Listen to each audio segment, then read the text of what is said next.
Je suis le docteur Anne Reynaud, je suis médecin psychiatre.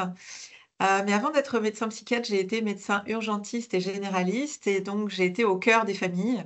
Et j'ai rencontré beaucoup d'enfants, beaucoup de parents qui se posaient beaucoup de questions sur les liens, comment construire une famille, comment pouvoir vivre ensemble. Et c'est dans ce cadre-là que j'ai déployé mon parcours professionnel jusqu'à la création des instituts de la parentalité, qui sont des lieux qui accompagnent les enfants et tous ceux qui prennent soin d'eux autour de la compréhension des liens d'attachement.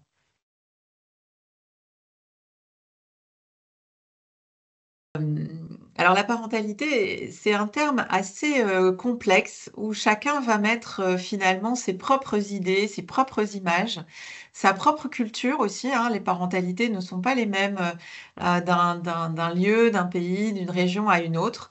Donc c'est un peu un sac un peu fourre-tout, mais pour autant qui supporte énormément d'enjeux.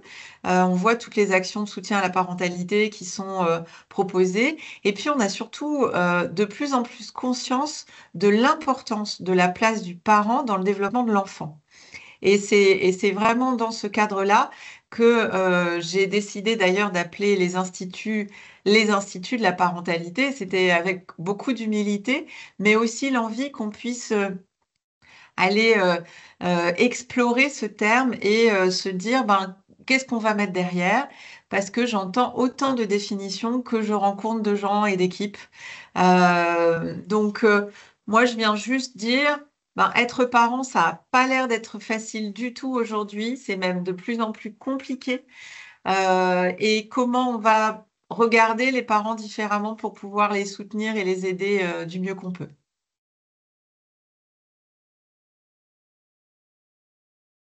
Je vais plutôt vous dire ce que n'est pas la théorie de l'attachement, parce qu'aujourd'hui, notre difficulté, c'est que comme on a traduit attachment de l'anglais par attachement, on va y mettre une dimension d'amour, une dimension affective, une dimension qui va surtout du parent vers l'enfant. Alors que l'attachement décrit par John Bowlby et la théorie de l'attachement n'est pas du tout ça. Ça ne veut pas dire que un parent n'aime pas son enfant ou l'enfant n'aime pas le parent, mais moi, je ne parle pas de ça. Moi, je viens parler le besoin vital qu'a tout individu de savoir que s'il est en danger, s'il perçoit une menace, il va savoir qu'il peut compter sur quelqu'un qui sera en capacité de le réconforter et de le protéger. En fait, l'attachement, c'est ça. Et donc, bien sûr, ça concerne les enfants qui vont construire des liens d'attachement avec les figures d'attachement, c'est-à-dire ceux qui prennent soin de lui dans son environnement. Ça peut être les parents biologiques, mais ça peut être aussi la nounou, l'assistante familiale. Voilà, il y a un certain nombre de figures d'attachement, mais c'est aussi valable pour l'adulte. On a aussi besoin d'être réconforté. Et puis, c'est aussi valable pour nos anciens qui, face à la menace de la mort, ont aussi besoin d'être réconfortés et qui vont construire des liens d'attachement avec ceux qui vont leur apporter protection et réconfort. Donc, vraiment, euh, de ne pas confondre l'attachement et l'amour et de venir se poser la question de, au fond, la sécurité émotionnelle. Comment cette sécurité, elle se manifeste, comment elle se construit dans la petite enfance, dans les 1000 premiers jours, et comment ensuite elle va se décliner tout au long de la trajectoire de vie d'un individu.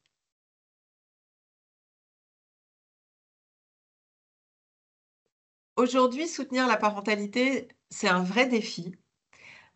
Et beaucoup de professionnels s'engagent dans ces actions avec toute leur bonne volonté, toutes leurs histoires de vie, savoir comment eux, ils ont eu des parents, comment eux, ils sont parents, quelle représentation ils se font d'être un bon parent.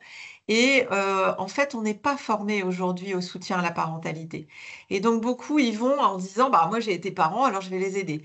Ou, moi, j'ai appris ce qu'est un enfant, donc je vais aider à être parent. Sauf que on a besoin de bases scientifiques beaucoup plus solides. D'autant que soutenir la parentalité, ça engage quand même une responsabilité. Parce que soutenir la parentalité va avoir un impact sur la trajectoire de l'enfant. Et donc, c'est pas anodin. Et on voit aujourd'hui des actions de soutien à la parentalité qui ne vont pas s'appuyer sur des référencements suffisamment solides et qui vont créer l'inverse de ce qu'on voudrait pour le parent. Donc, s'appuyer sur cette lecture de l'attachement, qui n'est pas la seule, hein, moi je dis pas parce qu'on fait de l'attachement, on sait tout, mais qu'on s'appuie sur la théorie de l'attachement pour savoir de quoi l'enfant a besoin et comment on va répondre à ses besoins.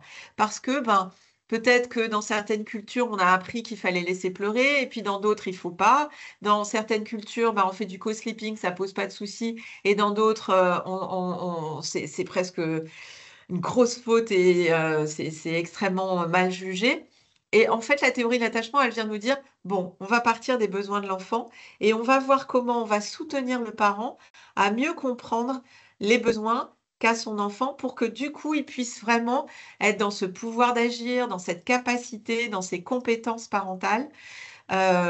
Et c'est en ça que c'est vraiment extrêmement soutenant parce qu'aujourd'hui, malheureusement, ce que je vois, c'est que cette bonne volonté, elle engage énormément de professionnels qui sont très déçus parce qu'ils se disent: «Avec tout ce que je fais avec ces parents-là, ils s'en saisissent pas, ils mettent pas en application». Alors que finalement, c'est une question de posture et une question de compréhension de ce que vit le parent. Mmh.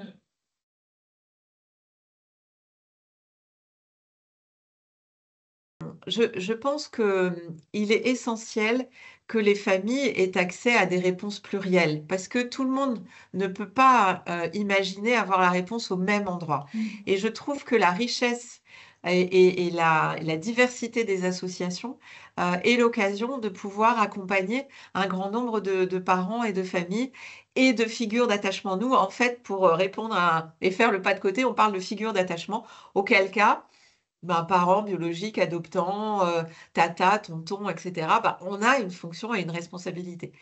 Donc, donc je pense qu'il y a de la place pour beaucoup de dispositifs. Faut-il pour autant qu'ils soient suffisamment cohérents et que, les professionnels ou les animateurs ou les intervenants soient un minimum formés et un socle théorique qui nous permet quand même de communiquer entre nous et d'avoir un langage le plus cohérent possible vis-à-vis des familles. Parce que si ils fréquentent plusieurs lieux et qu'ils entendent des choses discordantes parce que telle animatrice a vécu plutôt ça dans son histoire ou que sa formation a plutôt fait référence à ça ou à ça, eh ben, loin d'aider le parent, on va encore plus le perturber. Donc, oui, on a besoin d'être comme dans un écosystème, on a tous une place et les parents ont aussi besoin de proximité, mais ils ont aussi besoin de cohérence et d'une assise très solide et c'est en ça où la théorie de l'attachement, même si elle est très profonde sur un plan scientifique, elle est aussi très accessible et on n'a pas besoin d'être psychiatre pour l'utiliser et c'est aussi les enjeux, bah, de ce séminaire, hein, c'est de la rendre, accessible au plus grand nombre pour que chacun puisse repartir avec, en se disant: «Ah ouais, là maintenant je vais faire plutôt ça que ça et puis quand ma collègue va m'en parler, je vais le vivre comme ça et quand ce parent-là me rapportera ça, je le comprendrai mieux». Donc voilà, c'est plutôt ma vision, parce qu'aujourd'hui on voit beaucoup d'associations ou beaucoup de dispositifs qui sont proposés aux familles et qui ne sont pas fréquentés et c'est assez désespérant. Parce qu'on se dit: «Ah ben, on pourrait les aider, ils viennent pas». Mais en fait, souvent, ils se sentent aussi un peu stigmatisés. Donc la théorie de l'attachement vient nous aider à faire tous pas de côté pour que toutes ces bonnes volontés, elles puissent se rencontrer, en fait. Parce qu'il y a beaucoup de rencontres qui ne se font malheureusement pas.